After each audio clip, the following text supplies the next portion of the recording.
What a pleasure to see you again. What a pleasure indeed. Okay, what are we doing? We are in the midst of a series on living the truth. And living the truth involves coordinating science and religion in a wise and a philosophical way. And that coordination obliges us to engage in continuous education. Not necessarily taking courses with that much energy and effort, although what a great way to make progress. But at least continuing to learn.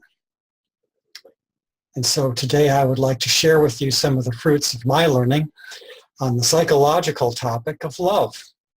Love is a topic in philosophy and in religion, and also in psychology and sociology and other disciplines as well. So I would like to begin by bringing to your attention this book by Petirim Sorokin. It looks like it should be said Petirim Sorokin. He was a Russian revolutionary before the communists, and he was born in 1889. He died in 1968. In 1968, he had displayed his power to coordinate a sociology program at Harvard and establish an institute for his own work. And his book, The Ways and Power of Love, is one of the great classics in which we see a spiritual philosophy active in a sociology in the broadest sense of the word, embracing psychology, history, all kinds of topics. Sorokin was a stunningly accomplished individual. I'm going to read from another book now. This is the last chapter of Living in Truth, Beauty, and Goodness, which is my book. In that last chapter, I have a biographical profile on Sorokin. And here are a couple of paragraphs from that.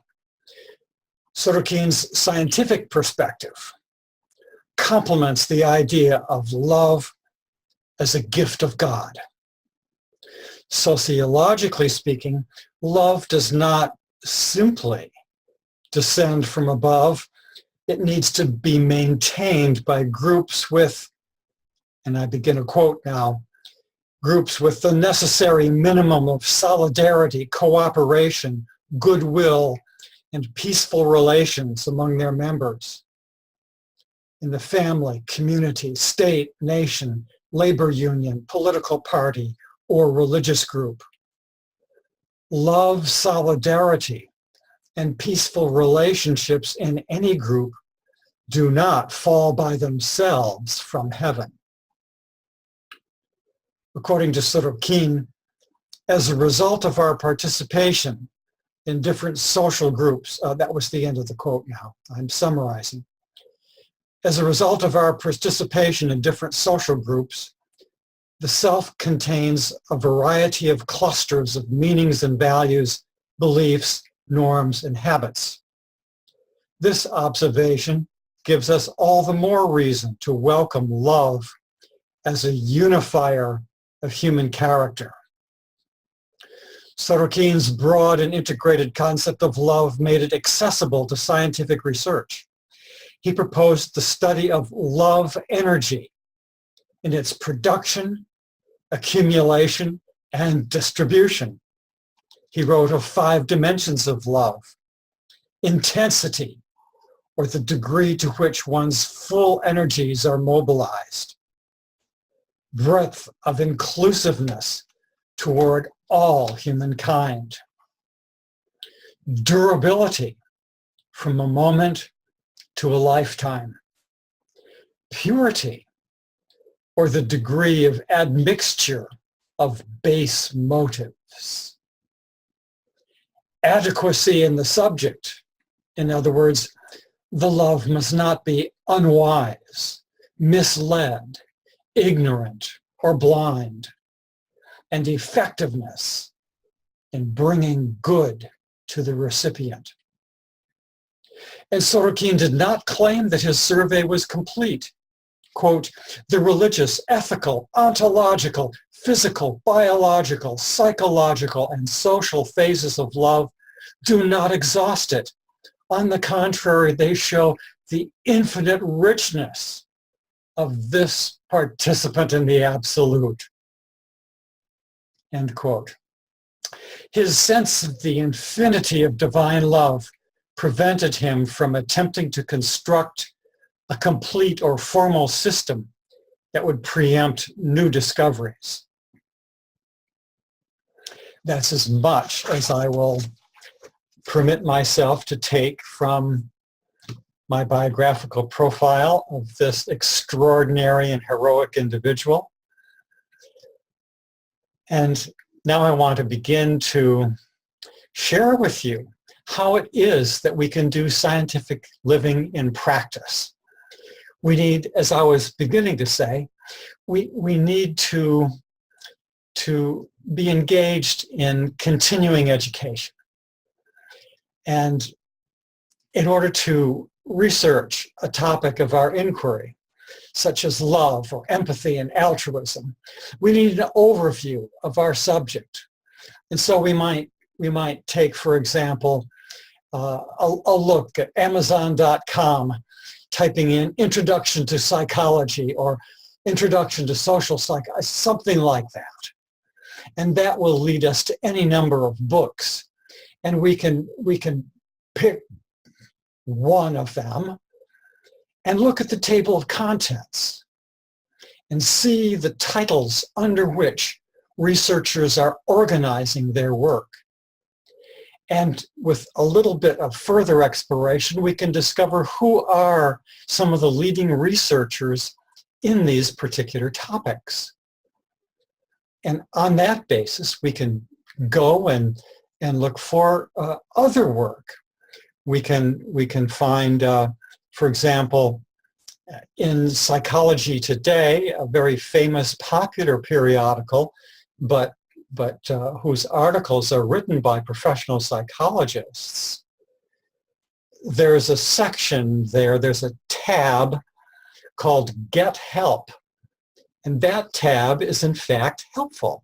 If you just pick up a random issue, you might not find help on the topic that you're interested in.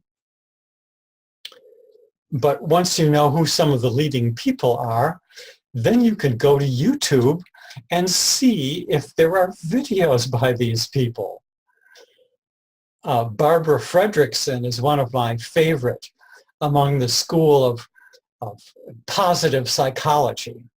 She's an expert in the topic of positive emotion. And her recent popular book is called Love 2.0. I'm not going to chase that at the moment, or am I? Yes. I'm going to delete this when I get back.